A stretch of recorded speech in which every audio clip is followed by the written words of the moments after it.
5, 4, 3, 2, 1.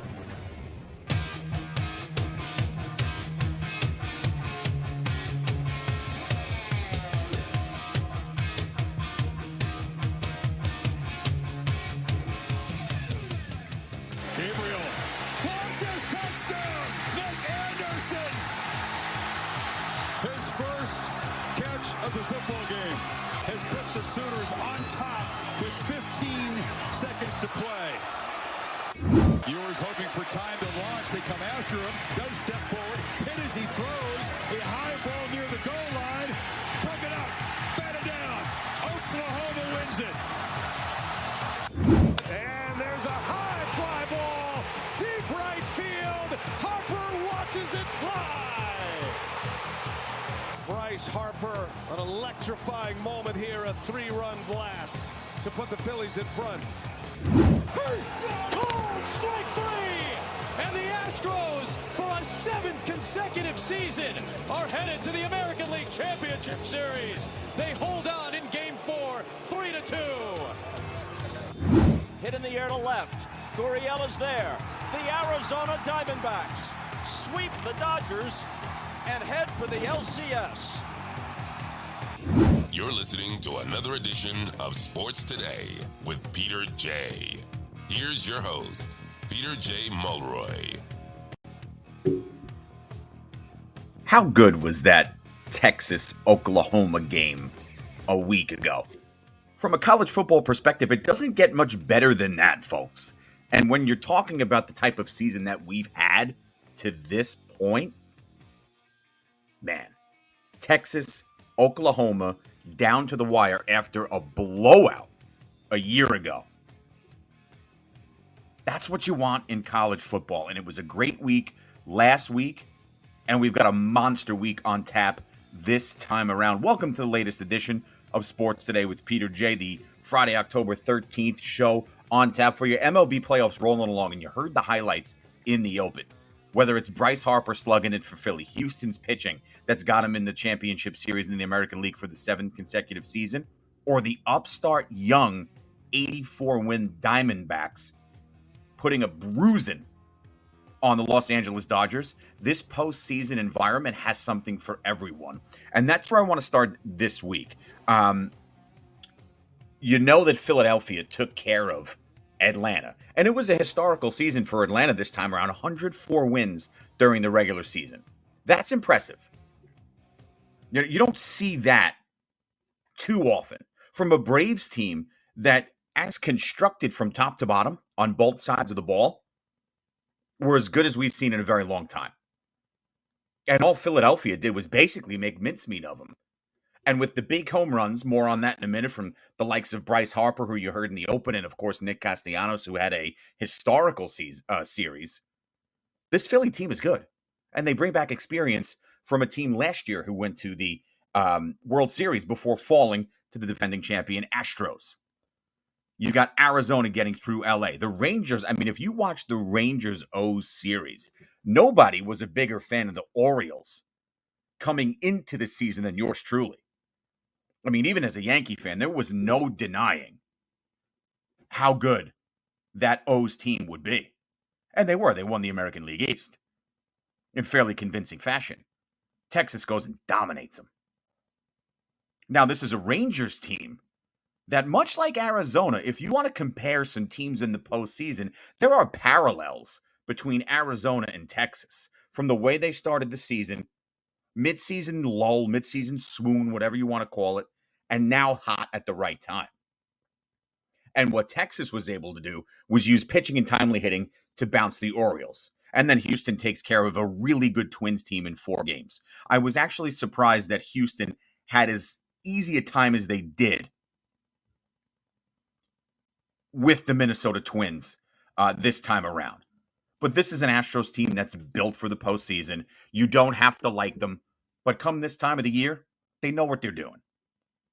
Now, before we get into the championship series, just a little house cleaning duty to take care of. Max Scherzer might actually be available to pitch for the Rangers in the championship series matchup against the Astros. Now, Scherzer hasn't pitched since September, mid-September, continuing to recover from a shoulder muscle strain, which was a big deal. And it was not too far removed from Jacob deGrom going down. Manager Bruce Bochy earlier in the week not ready to commit to saying that Scherzer might give it a go in the starting rotation.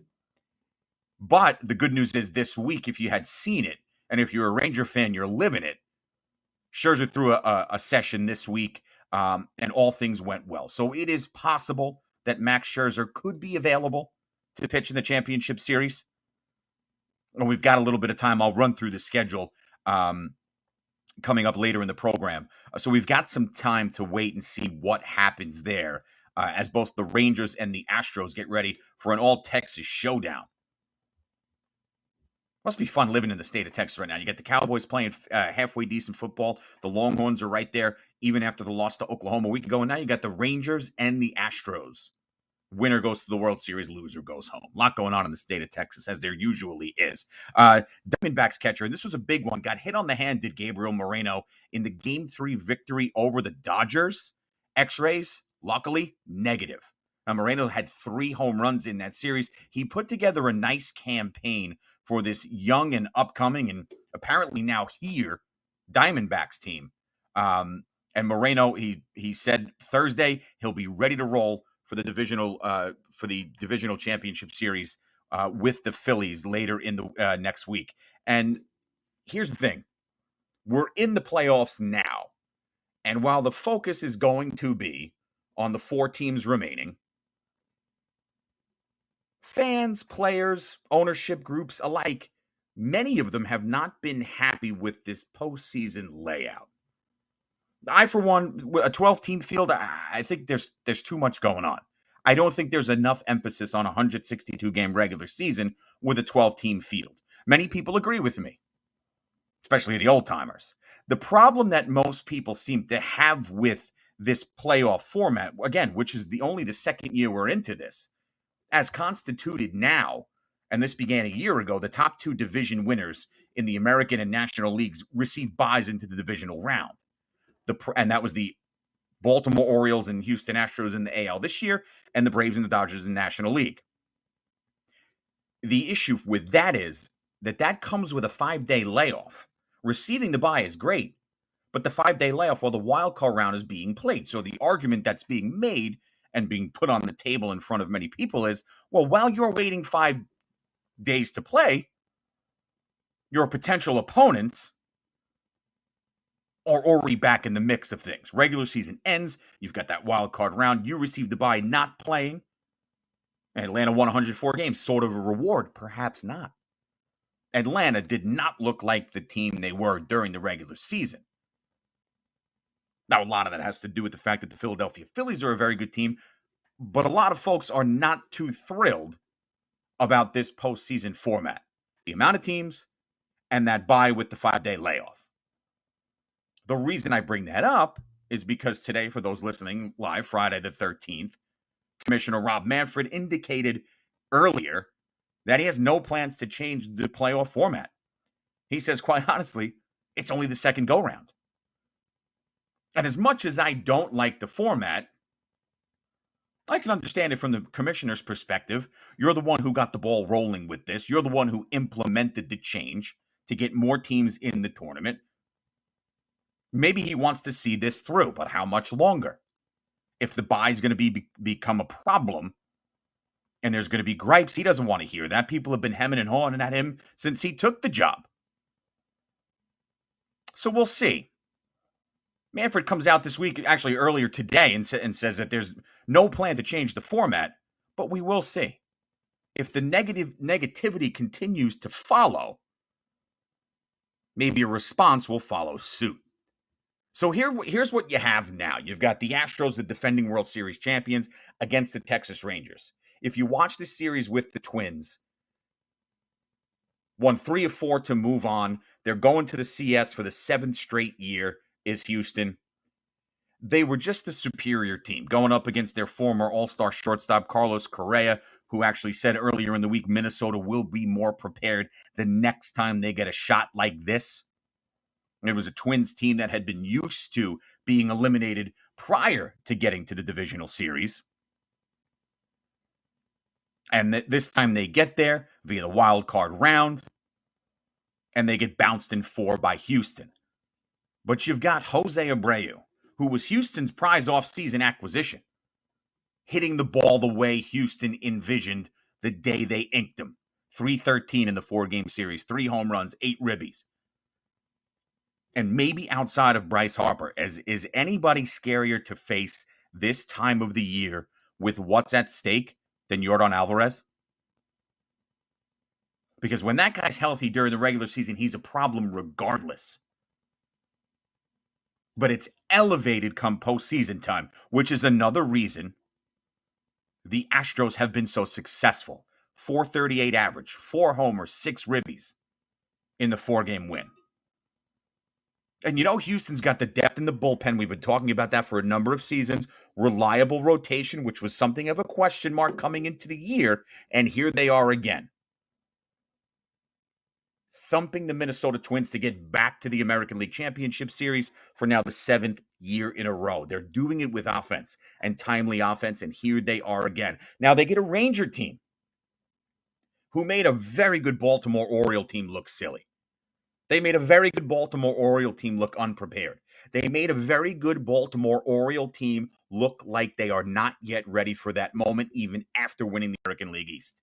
And think about that accomplishment of winning the American League East. I was the guy who said at the beginning of the year all those teams would hit their overs in the over-under category. Obviously, I was wrong.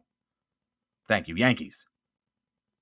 But this is an Oriole team that won an American League East that includes Titans like the Yankees and the Red Sox, a Toronto Blue Jay team that, when right, can score in bunches, and the Tampa Bay Rays, who had a legendary start to the beginning before fading off in the end, which allowed Baltimore to catch him and win the AL East crown. That's impressive baseball, which makes what Texas did to them in the previous round so unbelievably astounding. This Ranger team is now 5-0 in the playoffs, folks. And that started, oh, by the way, with a 2-game sweep of the Rays in the wild card round. So the Texas Rangers have just run through the 2 best teams in the American League East, and arguably coming into this playoff series, the 2 best teams outright in the American League, maybe in all of baseball, outside of the Braves, we thought, based on the sample size of that 162-game season in which Atlanta won 104 games. Texas pounds out 21 runs in a total dismantling of Baltimore. And while you might not have had Scherzer and you haven't had DeGrom, how good has Nate Eovaldi been? Was brilliant in Game 3 in the closeout. 7 innings, 1 run, 5 hits. No walks. 7 Ks. That's huge. 2nd win of the playoffs. You know, I'll go here prediction-wise. Houston, Texas. Give me the Rangers. I know what Houston brings to the table this time of the year, and I respect it, having watched the Astros pound on my beloved Yankees in the playoffs when it matters most. And I don't want to hear about the garbage can and the sign stealing and all that stuff. They beat them. I was lousy, all that stuff. That's in the past. They're in the championship round for the 7th year in a row. But give me the Texas Rangers in this series, especially if they were able to get Scherzer on the bump and he can be effective.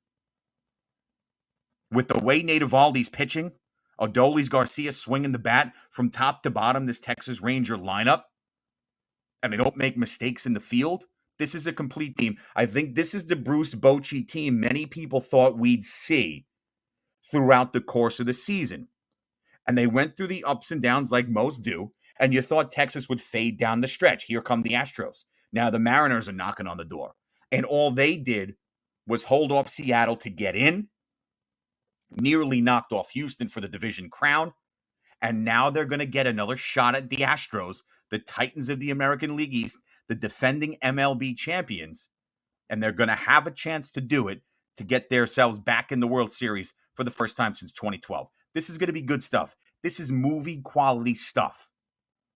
Astros, Rangers. In the series, I like the Rangers. We'll see how that turns out. We will obviously be continued to talk about this as the postseason rolls along, at least on this platform, every Friday night at 7 p.m. Sports Today with Peter J. That's the 7 p.m. start on the East Coast. Phillies, Diamondbacks. The defending NL champion Phillies are back in this spot once again, thanks to the bats of Nick Castellanos and Bryce Harper. You know, it was Bryce Harper. We talk about Yordan Alvarez, and it's great this time of the year. Bryce Harper's done everything right in the postseason since going to Philadelphia. When he's healthy, there's nothing like it. 462 batting average in the series against the Braves. And that Braves team was one of the best teams we had seen possibly ever coming into this postseason with what they offered in the bullpen, in the rotation, and certainly in the lineup. With Riley and Austin, the way they swung the bat. MVP candidates from top to bottom, and Philadelphia made mincemeat of them. 4 home runs for Nick Castellanos. He's the first player in MLB postseason history to have back-to-back games with multiple home runs. And what can you say about Aaron Nola? He's been brilliant for Philadelphia. But here comes a Diamondback team that I have loved since the start of the season. A couple of months ago, I said this Arizona team was championship good. From the moment I said that, all that team did was go on an 8-game losing streak. I think it's safe to say they recovered from that after not just beating the Dodgers, but sweeping them and making them look silly in the process. In my estimation, in this National League, in this entire field left, in this entire Final Four, there is not a better 1-2 punch than what Arizona's throwing out with Merrill Kelly and Zach Gallen. Across games 1 and 2, 11 and 2/3, 7 hits, 2 combined earned runs, and 9 Ks. And they pounded on Los Angeles in game 1. 11-2. So the D-backs are swinging the bats. You got a healthy Corbin Carroll. You know how I feel about him. I just told you about Gabriel Moreno. X-rays on the hand that he was hit going to square for a bunt. Negative. He'll be ready to roll. That's your big catcher. This is a complete Diamondbacks team. And I will be the guy that goes out on the limb and say, you know what? I like the Diamondbacks to get past the Phillies. Now, that Philadelphia crowd is going to be as loud as possibly we've ever seen them. You got a first-place Eagles team. Hockey's just starting. We'll talk about at the start of the NHL and NBA seasons as these shows roll on in the next couple of weeks. But this Phillies team, who's hosting the championship series, the fan base is going to be raucous. And you saw that in their clinching game against the Atlanta Braves. I mean, Philly fans aren't just loud. They need to be boxed in. They need to be contained. They're so out of control when they're in their element. And I mean that in a positive light. So here's the rundown you're going to get. ALCS, Astros Rangers, game 1 on Fox. Fox and TBS will anchor the coverage here. The 15th, that's a Sunday. Game 1, first pitch, 8:15. Houston has the home field advantage in the National League Championship Series. Arizona goes to Philly. First pitch on game 1 will be Monday, October 16th. TBS has that coverage, 8 o'clock Eastern time. And this is what you're going to get in both of these series. You're going to get the big power bats, the Alvarezes of the world. You'll see the veteran stars in Jose Altuve, Bryce Harper, a 31-year-old Nick Castellanos who's swinging the bat as well as he ever has throughout his career. And then you'll see some of the newer guard, some of these newer players. Bryson Stott's a good young infielder for the Phillies. I've gushed over Corbin Carroll all season long as my favorite up-and-coming youngster. The up-and-coming guy's here. You're going to see some good baseball. And, Zach Gallen, Merrill Kelly, not household names yet, but they should be. They're knocking on that door. And then you've got a guy like Nate Eovaldi who's bounced around his career. But the last couple of years, you look at his numbers, outside of any of this metrics crap, Nate Eovaldi's been as reliable as they come outside of stops with the Yankees. As a Red Sox, he was dominant. And here he is now with the Texas Rangers, 4 wins away from pitching in the World Series. So I'll give you the early prediction there. I like the Rangers to take down the Astros. And I like the Diamondbacks to upend the Phillies. I think they're going to be fun series. I would expect each series to go at least 6. From a baseball fan perspective, that's what you want, isn't it? And I think you're going to see some really good baseball from, again, if you want to make comparisons here, you've got the veteran teams, right? You've got Houston and Philadelphia back in the championship series in their respective leagues who met in the World Series a year ago. So there's familiarity there. But then you've got the new guys to the party in the Texas Rangers, to a degree, and the Arizona Diamondbacks, who haven't experienced this in quite some time. And again, those parallels that I bring up between the Rangers and the Diamondbacks are there. Hot starts, faded a little bit, picked it up when you needed it, and here they are. And they took down two damn good teams to get here, with Texas bouncing Baltimore and Arizona just completely demolishing the Dodgers across 3 games. And it's another postseason failure for the Dodgers. Clayton Kershaw, again, in a big spot, not looking good. Dave Roberts saying earlier in the week that he's going to own this one, and he's going to have to, because we've read this book before with the Dodgers. But now you've got an opportunity for the team that beat them, this Diamondback team, to really arrive to the scene a bit earlier and cement themselves as legitimate players, if they have not already in the minds of many, moving forward. I expect them to get past the Phillies like I expect the Rangers to get past the Astros. It's going to be fun stuff, and I think we're really all in for a treat. And I'm going to give you all of my detail, my opinions, the ins and outs of the series as it continues right here every Friday like we're doing right now. Bouncing outside, and down the sideline goes Montgomery. He's going to go in for a Lions touchdown. Burrow with time, looking deep, looking for Chase. He's got it, and Jamar Chase on the deep ball for the touchdown. From the 24, on first down, a big hole for Achane, still going down the sideline. Devon Achane will take it all the way.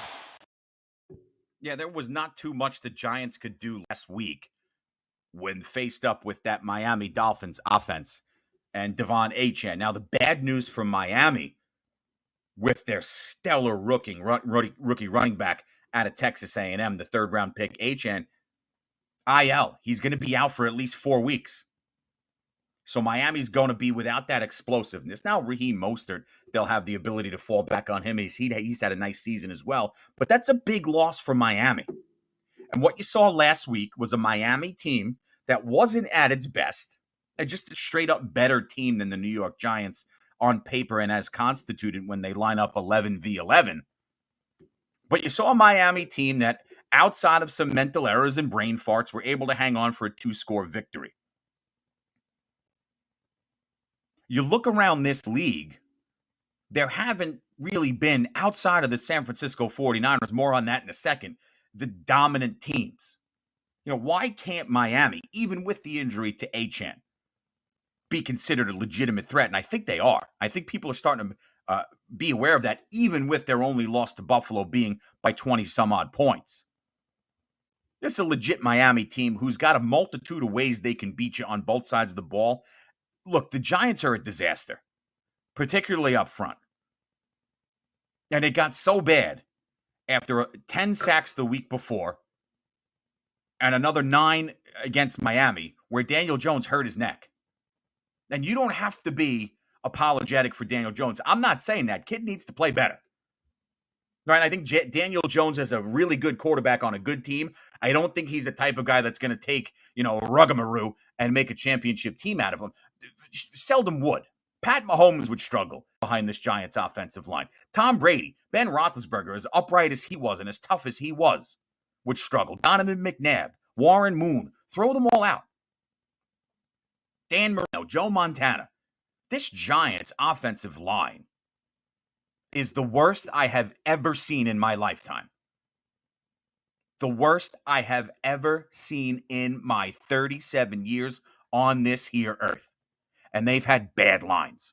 Giant fan or football fan, you know that. This group is a complete dumpster fire. And they got their quarterback hurt because of it. And you saw how bad the line was. You can be hard on Daniel Jones. I won't be hard on you for being difficult on him. I get it. But Tyrod Taylor took a freaking beating too. And now Daniel Jones is out Sunday, which the NFL's got to be kicking itself that the Giants had been so bad in this, that this is the Sunday night game. with Buffalo being a 14-point favorite at home on Sunday night against a Giant team that has a slew of injuries. Andrew Thomas not going to play again. Daniel Jones out. Tyrod Taylor under center. And again, I'll say it, he took the beating after Jones left. Weak running game. You don't have an alpha dog on the outside. Darren Waller's been on the injury report. John Michael Schmitz, a good-looking young center, but he's been banged up. This is going to be a bloodbath on Sunday night. Good for the Bills. Put one in the win column there, barring what would be a complete disaster and internal failure. If Buffalo doesn't win Sunday night against the Giants by 3 touchdowns, it's a win for the Giants. Because God only knows what they're going to put out there.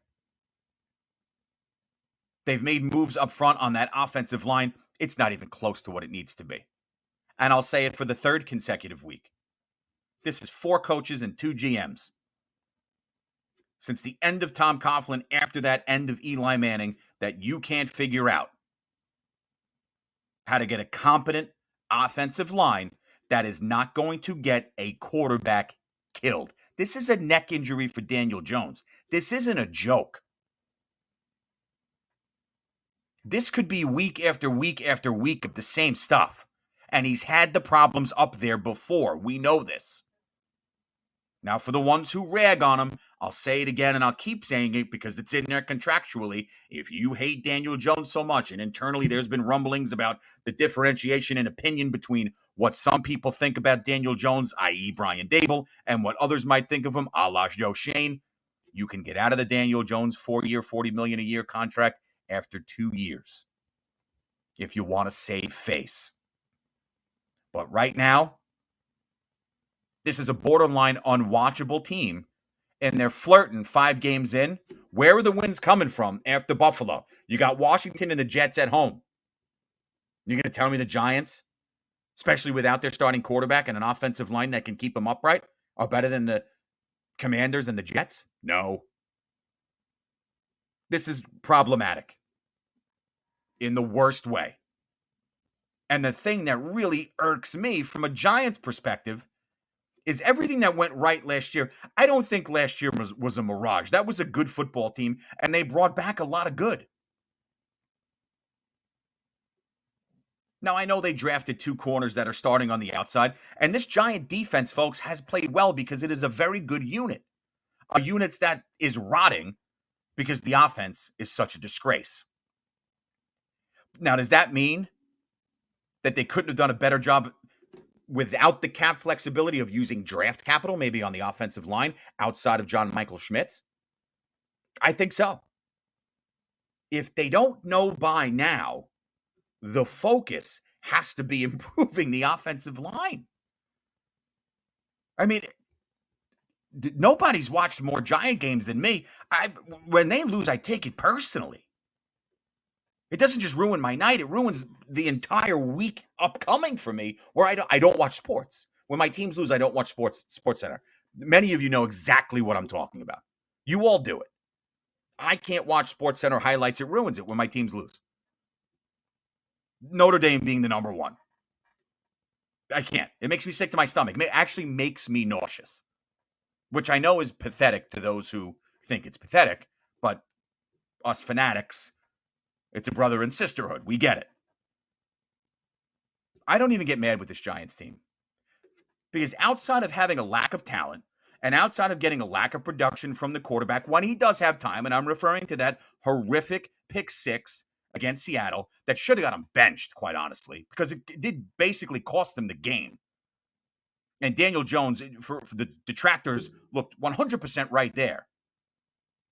This team doesn't look prepared. They didn't look prepared week 1 against Dallas. They didn't look prepared when they went on the road in Arizona. They came back because Arizona's so lousy. It might be the only team in the league that's worse than the Giants. And that's what irks me the most, is that this team did not look prepared. Maybe it was a situation of overconfidence. Maybe it was partly a situation of reading your press clippings. Whatever it was, it's not working. And now you had the tag invested in Barkley. He's not playing. You slap your quarterback with $40 million a year, which I supported because you can get out of Dodge after 2 years. He's not playing. And the simple fact is that no matter who you put back there, if you can't keep them upright, and ask New York Jet fans, they're going through the same damn thing with all that talent they have. The two worst offensive lines, and you can throw the Minnesota Vikings and Denver Broncos into this, might be the New York Giants and the New York Jets. And then if you break that down even further, in the worst department is the Giants and everyone else. And this is solely on the fact that this ownership did jack shit about it when they moved on from Tom Coughlin. I'm going to have to flag this episode now as vulgar. Didn't do anything with Coughlin. I'm not a guy that's going to hammer Pat Shermer because I think he's a damn good coach. You didn't do anything there. You didn't do anything with Judge, and you haven't done anything with Dable. This is ownership. You want to bring in new GMs? Post, of course, Jerry Reese rebuilt the offensive line. What the hell happened at the end of his tenure? Then with Gettleman, now with Shane. And this is the product that you put on the field every week up front with the defense that they have. You give that giant defense to a Kansas City Chiefs team, to a Dallas Cowboy team, to a Miami Dolphin team. They're going to win a hell of a lot of games with a defense like that. And the simple fact is, people who don't watch the Giants every week will think the entire team sucks when it's the complete opposite. And that's shameful. And that is directly on John Mara and Steve Tisch. It's disgraceful that this continues to happen. And now you have one quarterback who's probably another hit up high again from potentially having serious physical problems. You don't have to like Daniel Jones, but it's reprehensible what he's been thrown behind. And it's unforgivable. It's a joke that they have not been able to put anything competent there to protect that kid. He has to be better, yes. You can't convince me otherwise. Go back and watch the Dolphin game. Look at what happened with Tyrod Taylor out there. How do you think the likes of a Mahomes, an Aaron Rodgers, a Zach Wilson, Kirk Cousins, anyone you want to put back there would do? And he leaves with a neck injury, and you don't hear anything from upper management about it. It's a disgrace. When you have other players on other teams in your own division, and I'm talking about Micah Parsons, saying that what he's going through is problematic and he doesn't get pulled from games. Now, he should have been pulled from the Dallas game for safety. He should have been pulled from the Seattle game for incompetence. And he never came out of the Miami game until it was too late, and he walked off the field with a neck injury. Now we know he's not playing.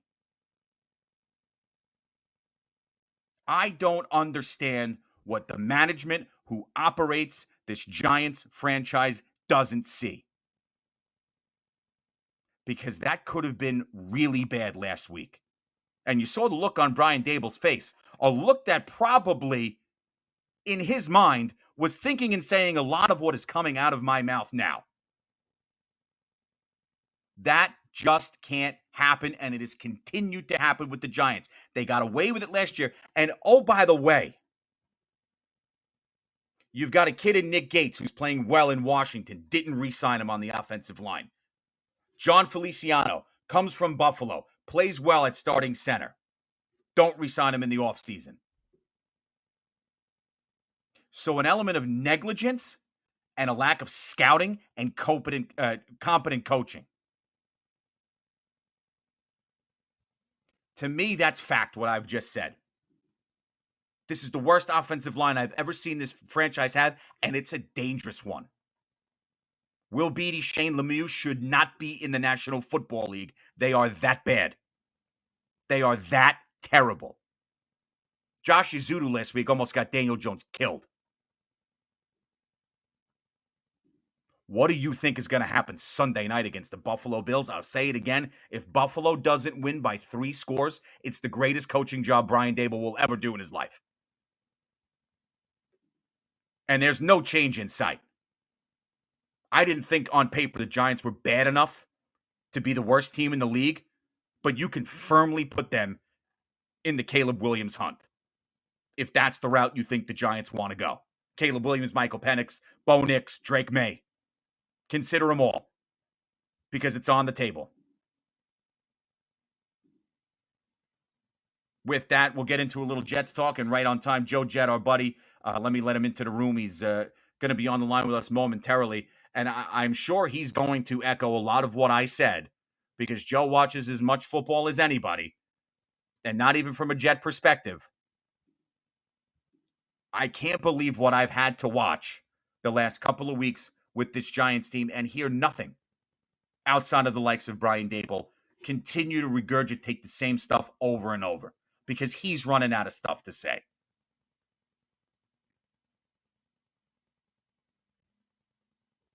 What more would there be to say about this Giants team? Now, next year, cap flexibility, that opens the door to do a little more. You don't have that alpha wide receiver. That didn't help you coming into the offseason. The lack of funding. Bobby Okereke, nice signing. Had a nice game last week against Miami. He's starting to come into it. But you talk about your last outside of Schmitz. You go the draft route, and we can get back to the cap situation, which they'll have more of next year. But this looks like it might be a total swing and a miss with Evan Neal. And there has been no indication that there might even be a small sample size of trying him at guard. Which is another thing I don't understand. Maybe it's not for us to understand. But there's a lot of times, and this is why I like to give, when people call, I like to give them their airtime. Because there's a lot of times where fans say things and they get poo-pooed by the powers that be because they don't think fans, just from a watching perspective, can't be intelligent enough to see what's happening in front of them. Well, if you understand the game, there isn't that much different to it. No, I'm not in the locker room. No, I don't write the plays. But I damn well know that Evan Neal is not doing the job he was intended to do when he was drafted with the 7th overall pick in the National League Football Draft. I know that. I might not know everything, but I know that.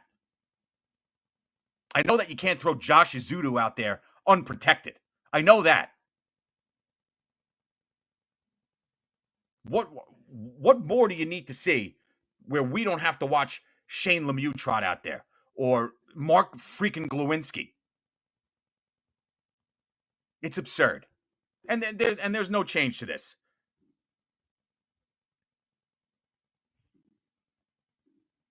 And while we wait for Joe, we got Vin on the line. Vin, what's up, man? What's up, Pete? How are you? Good, dude. What's going on?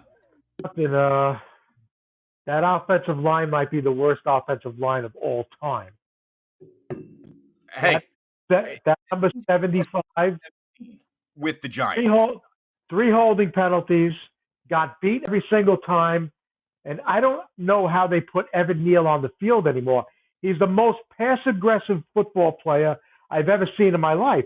He just doesn't like to get involved with contact. Vin, and I look, and I'm pretty open about saying these things. I don't root for people to get fired and losing their jobs and harp on someone who might be quote unquote a bad athlete because they're doing something I just could never do. But there are times where you'll watch a replay or you'll see it happen live.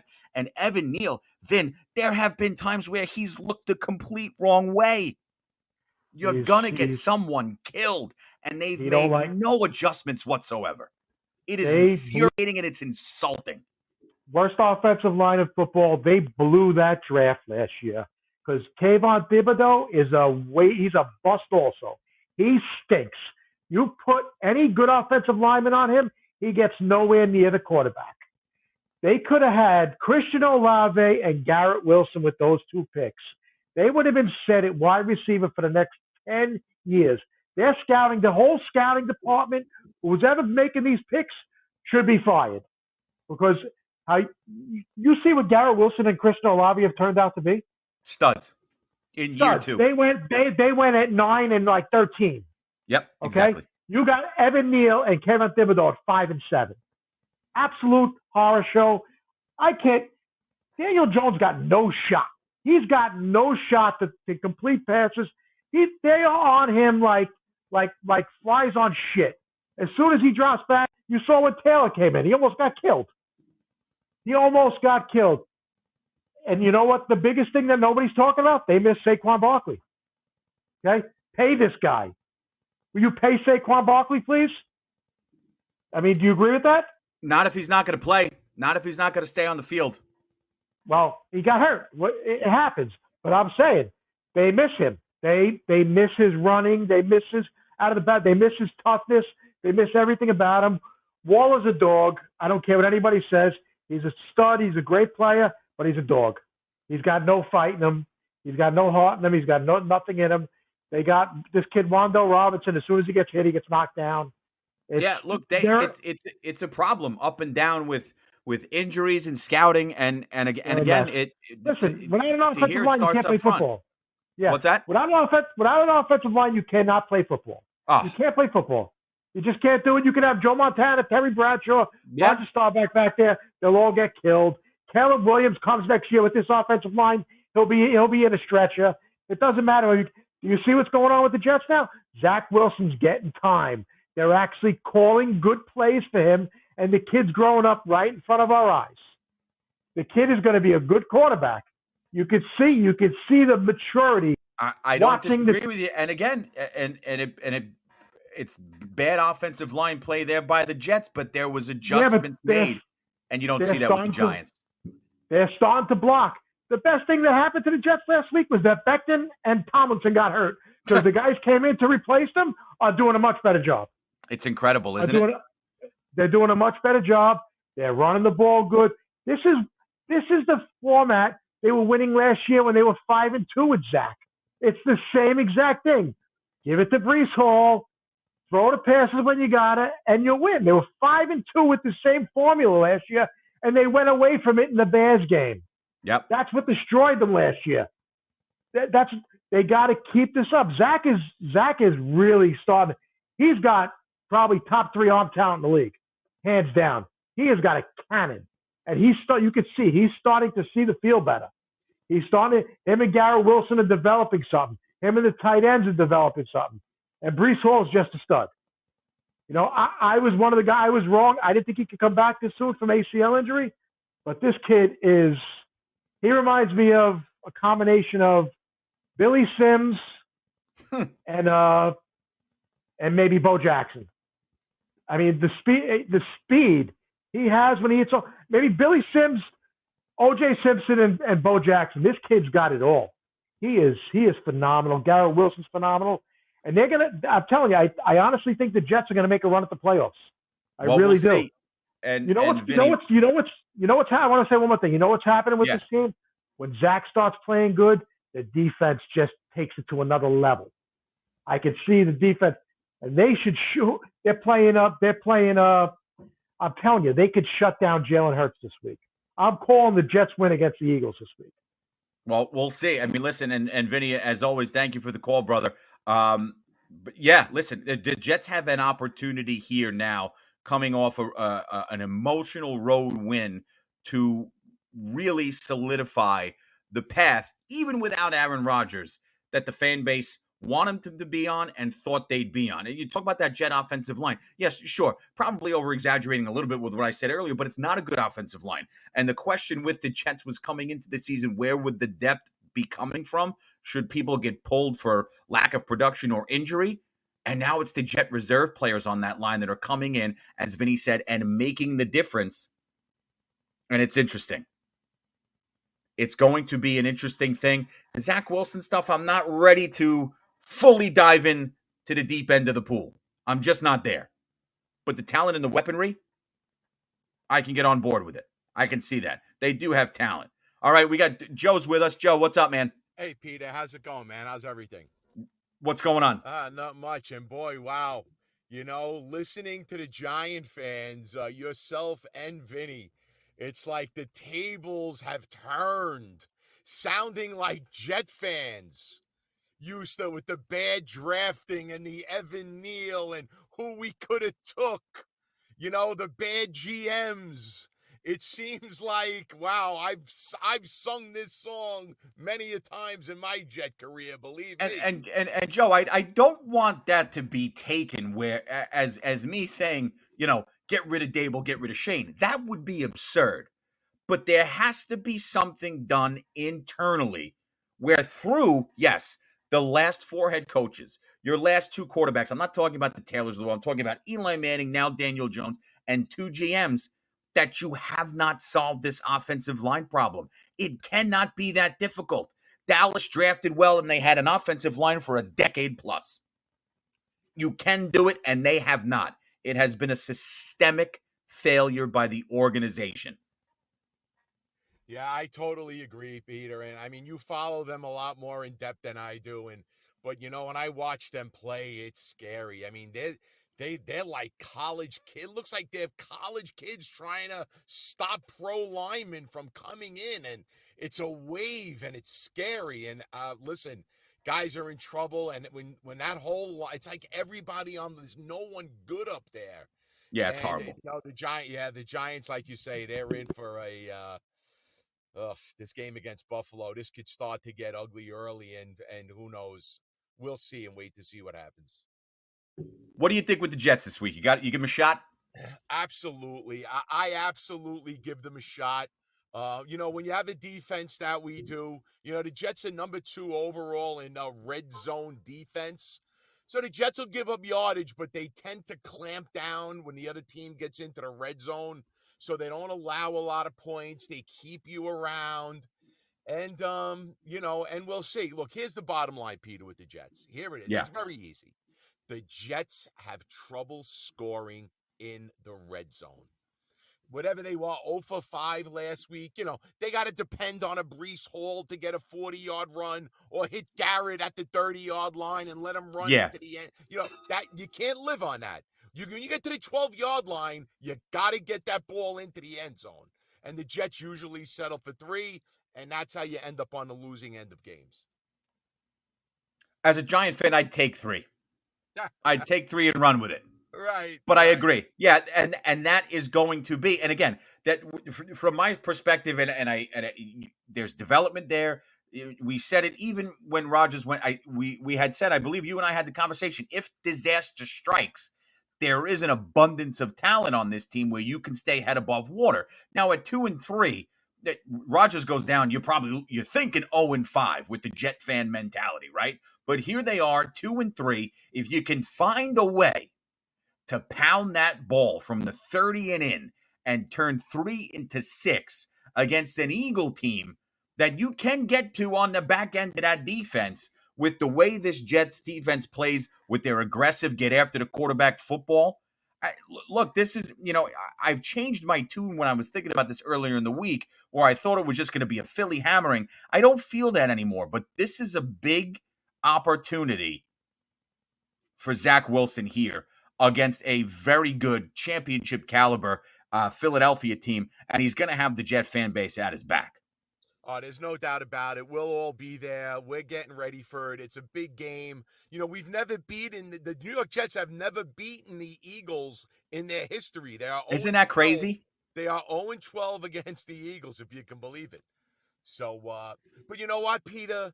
I still can't get over the Jets losing that Patriot game. To this day, that was 3 weeks ago. It still bothers me. And seeing how bad the Patriots are, losing that game at home is still irking me to no end. I understand it, but look, all's forgiven this week if you're able to take one at MetLife against the Eagles, because you've got an opportunity here. Miami, Buffalo, New England's probably out of this team. They've got their quarterback woes on their own. You're probably not thinking division at this point because of how good Buffalo and Miami have been. But that being said, one of the Jets' 2 wins is over Buffalo. So you take this a week at a time, and it starts Sunday against Philly at home. Hey, it's a brand new season if you get back to 3 and 3 with 2 impressive wins on your resume. Right. It would be 3 and 3, Peter, going into the bye for the Jets next week. Yeah. Then we have the Giants win. And then we host the Chargers at MetLife on a Monday night. And trust me, I am not scared of the Chargers whatsoever. Potential playoff matchup. Right. They're a softer kind of a team that if you have an aggressive team like the Jets have, I'll welcome that game at MetLife. But we'll worry about that when we get to it. We have to worry about this week, and I can't sell Philly short. They were the NFC representatives. Look, they're a great football team. They're run well. But yes, they're not invincible. We can get at them. Listen, enjoy Sunday. I'm with you. I'll be thinking about you. Appreciate the call as always. That's the great Joe Jet. Joe, thanks, brother. Thanks, Peter. All right, man. I'll talk to you. Look, it's going to be a good weekend of football unless you're a Giants fan. Let's face it. If you're a Bills fan this weekend, Sunday night, 8:20 rolls around, you're licking your lips. You're ready to roll because it's going to be one of those games you would think, barring complete, utter disaster for this Buffalo team, if they don't absolutely kick the you-know-what out of the New York Giants. All right, let's get into the weekly picks here. It started off Thursday night.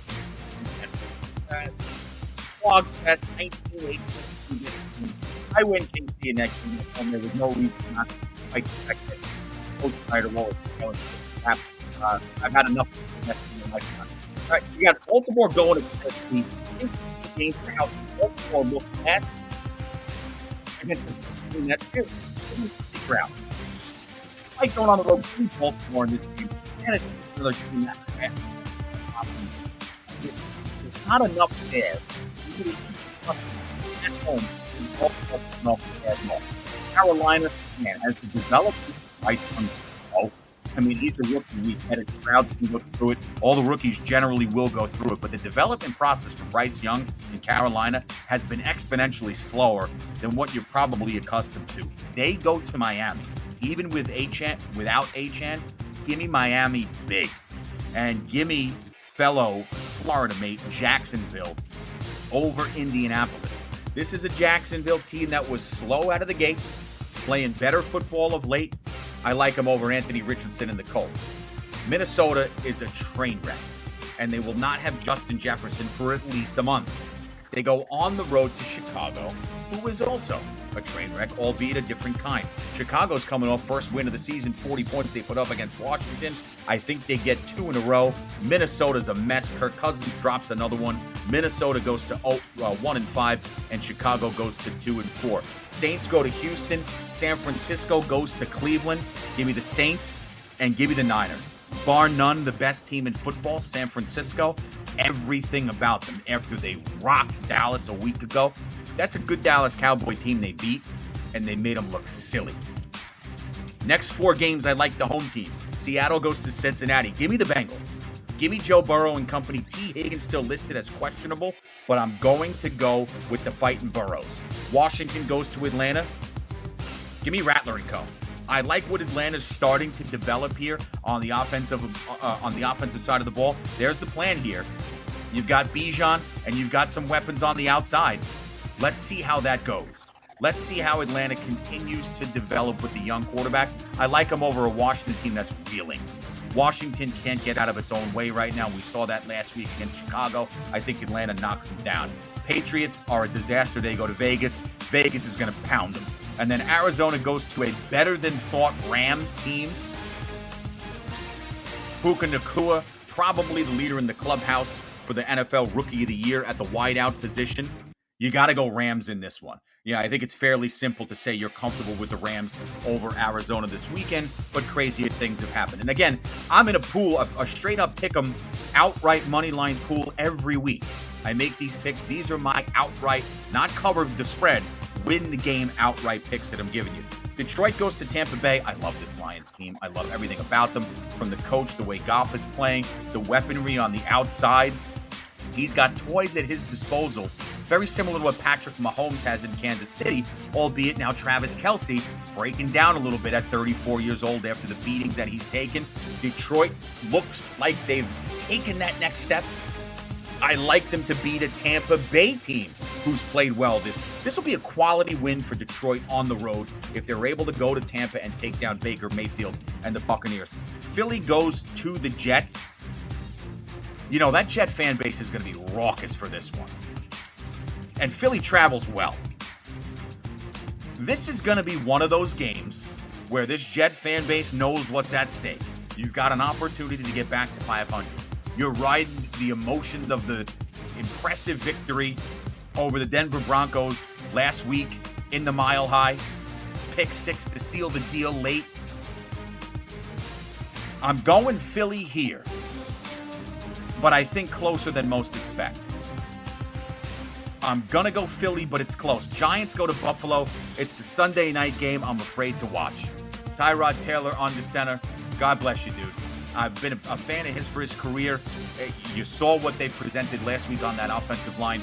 No Danny Jones. He's out with the neck injury. The severity of that, I guess we truly do not know, but he is not playing Sunday. Taylor gets the start.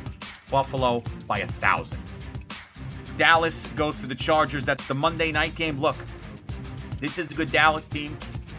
You know, I know we've had some conversation about this Charger team 0-2 out of the gates, but they're playing better lately. I like him at home against Dallas Monday night. Justin Herbert, Keenan Allen, Austin Eckler, if he's ready to roll at 100%. This is a good Charger team, and I think they take care of Dallas Monday night. So that's the Week 6 whip around. Those are the picks I'm rolling with. Do this every week, right? You can always chime in, reach out on social media, share your thoughts, and submit your own picks that we can discuss as we go through. Obviously, I take live calls every Friday starting at 7 p.m. Eastern time. It's a big week of the NFL, and we're going to learn a lot about a lot of teams. We'll learn a little bit more about Detroit. Hey, Tampa Bay comes out with a home victory over the Lions. Okay, that's a little more insight into maybe this Tampa Bay team is pretty legit. Now, I like the Lions, but I think it's going to be a good game. I really do. So we can learn a lot. The New York Jets. Jets come out of there with a victory at home this weekend over a Philly team who was a couple plays away from winning the Super Bowl last season. Well, what's that say about the Jets, even without Aaron Rodgers? So there's a lot on the line this week, and it's going to be real good stuff. Hit subscribe and don't miss the next episode. Sports Today with Peter J. Hartman intercepted. Devin Neal on the return. And they're taking down Hartman again. 4th sack of the night. Cook throws one. And it's intercepted. House call for Major Burn. And LSU is going to escape Columbia with a win.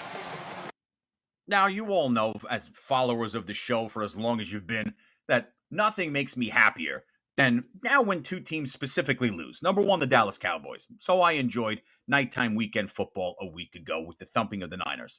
And lately, when LSU loses. If you caught the end of that LSU-Missouri game last week, that was a very impressive victory for the LSU Tigers over the Mizzou Tigers, who had played well entering that contest, sealing the deal with a late pick 6 a la New York Jets in Denver. Week 7 brings another huge slate of games, and the biggest game, you got 4 contests this week, number one, that feature ranked opponents. The biggest of that is the 7 versus 8 matchup. 5-0 Oregon at number 8 in the country goes to 5-0 Washington, number 7. It's a 3:30 p.m. on the East start. ABC anchors the coverage Saturday. All the talk is going to center on the quarterbacks, and it should. Michael Penix is the leader in the clubhouse, probably, right now, for the Heisman Trophy. Bo Nix for Oregon, the transfer from Auburn, is another legitimate Heisman candidate. And listen to this. This will be the 115th meeting between Oregon and Washington. Until Saturday, they will have never played as top 10 opponents. They've met 114 times. At one time, were they ever, not one time were they ever ranked inside the AP top 10. That changes Saturday. And this is the first real contest for both teams. I mean, you look at what Oregon's done across 5 games, they've scored at least 38. Washington has posted at least 31 or better in 5 victories. Outside of being a Notre Dame fan, my favorite player in the country is Michael Penix. He's a yard away from already at 2,000 passing yards this season. He's accounted for 16 touchdowns through the air against just 2 picks. I mean, this kid brings everything you want to the table from a quarterback perspective. He's mobile. He's intelligent. He's got a monster arm, and he just knows how to win you a football game. And Rome Odunze, his best receiver, you got to watch this kid play. You want to talk about size, speed, and agility? Kid's got it all.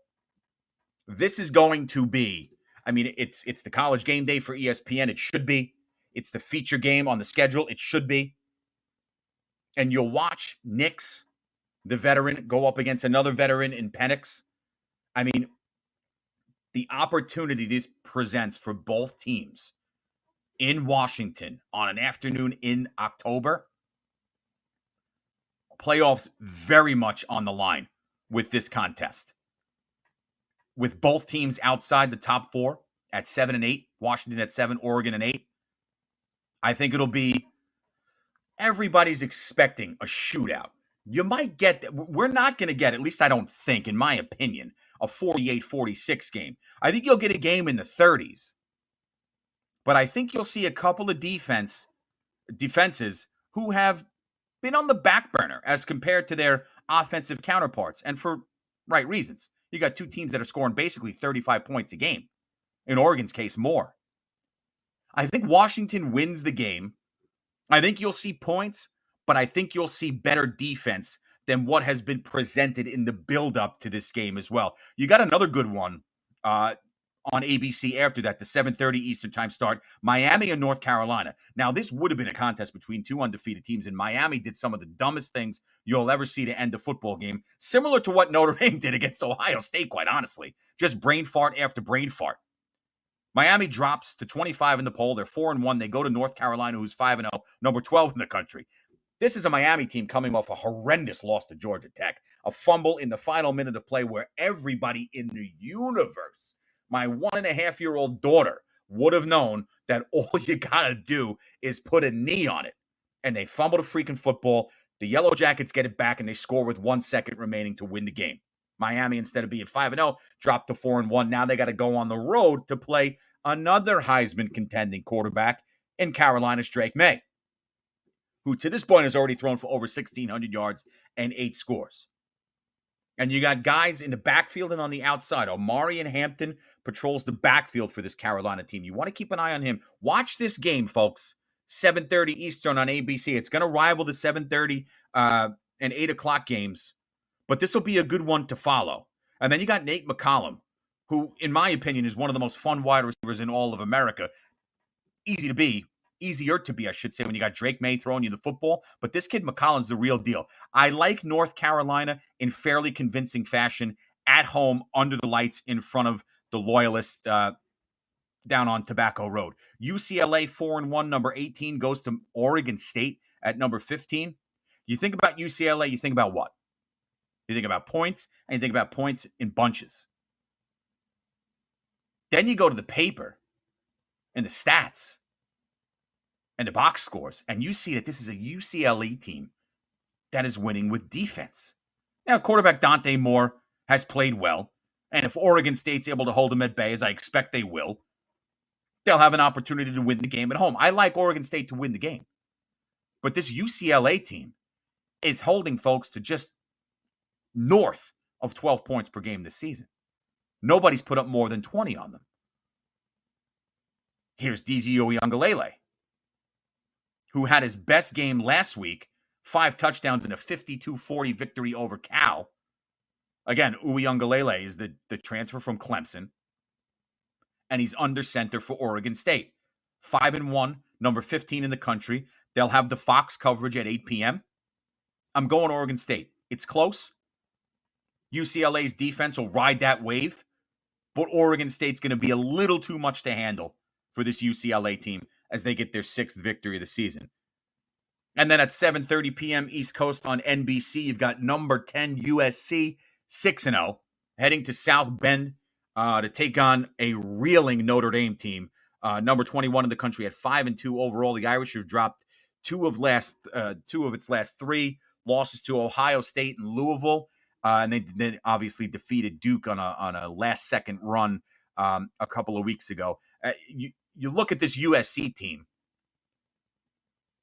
They've taken care of business this year on the offensive side of the ball, 52 points per game. And they defeated Notre Dame last year in SoCal 38-27. Now, in the last 5 matchups in South Bend, Notre Dame's 5-0. That's where the game is tomorrow. You've got the defending Heisman Trophy winner in Caleb Williams, the quarterback for USC. He's completed over 70% of his passes. And here's where the X's and O's come into it, the metrics, the math, if you will, the strategy. Williams has completed over 70% of his passes. UCLA scoring 51.8 points per game. But now they'll get a Notre Dame secondary that's ranked 4th in the country in pass efficiency. The Notre Dame defensive backs are great in coverage, but they got butterfingers when it comes to locking up interceptions. We've seen that in a couple of games.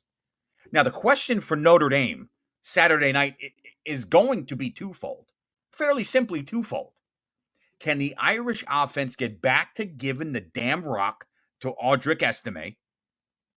And I can't believe this is the second part of the question, protecting the quarterback. Because Notre Dame has prided itself the last couple of seasons on legitimate tight end play and having a upper tier offensive line. But if you watched Notre Dame Louisville a week ago, Louisville, smaller in height and weight, pushed them around like they were stuffed animals. If that happens against the USC front 4, that's 4th in the nation in sacks, problem. So can you get back to giving the rock to number 7 and protecting Sam Hartman?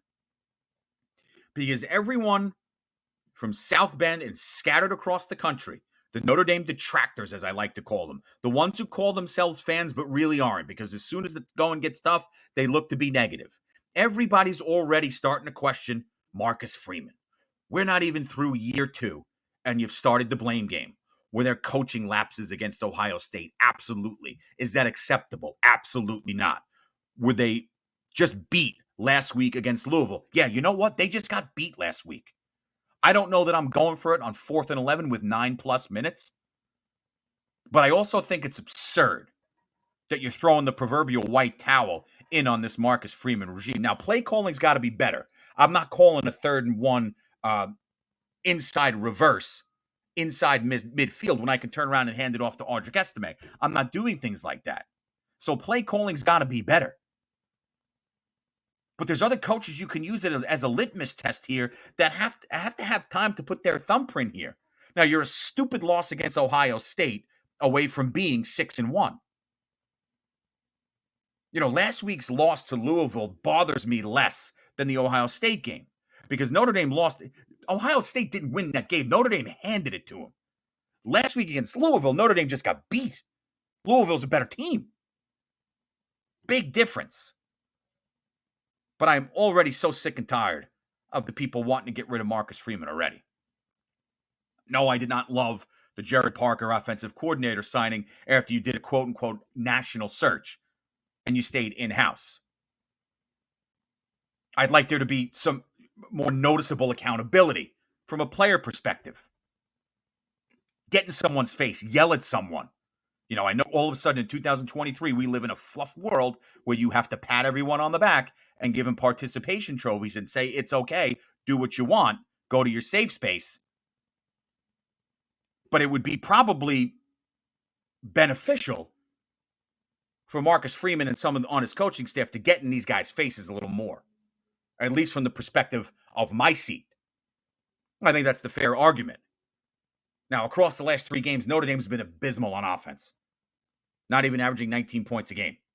They're going to have an opportunity if they keep Hartman upright, which they should, with perhaps the best left tackle in all of football in Joe Alt, who was not good last week,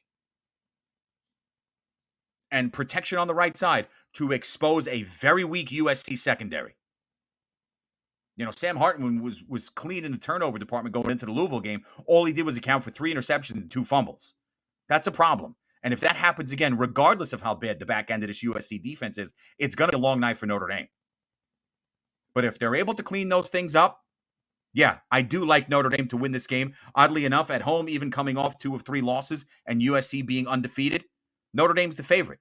I think the Irish bounce back like they did with Duke from the Ohio State game and right this ship. There's big games on this schedule.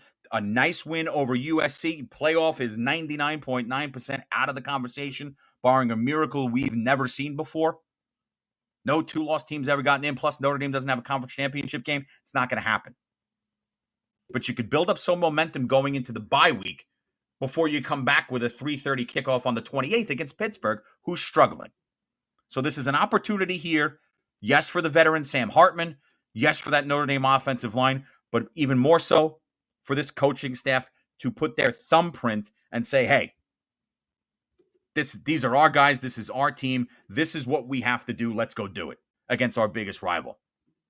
Irish do that, they win. I think they will. Give me the Irish.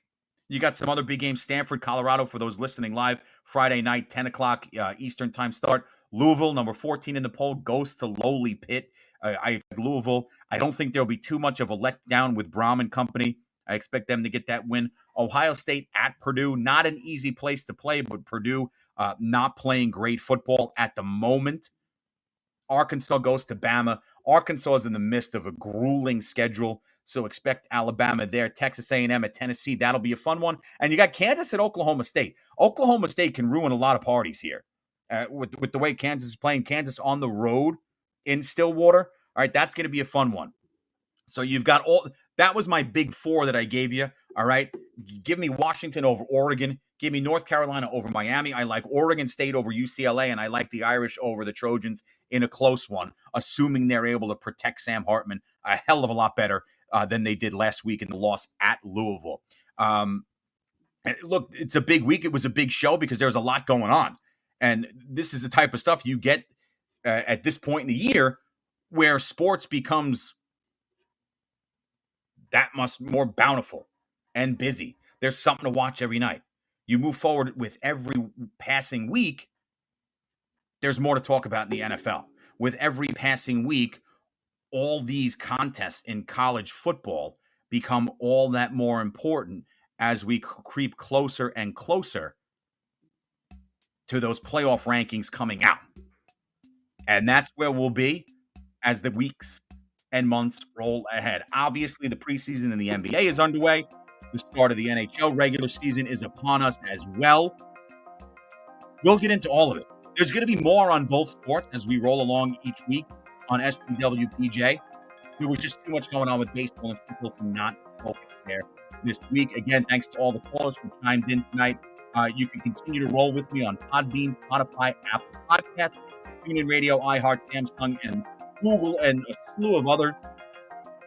The subscription continue to go up every week.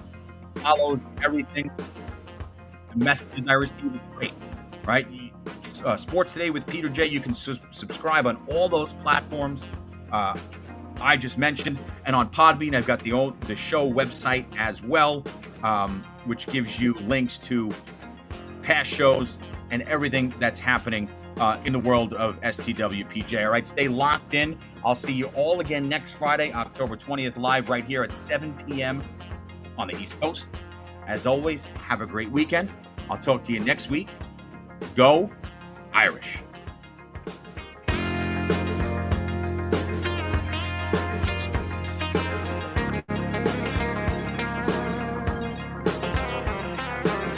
Sports Today with Peter J.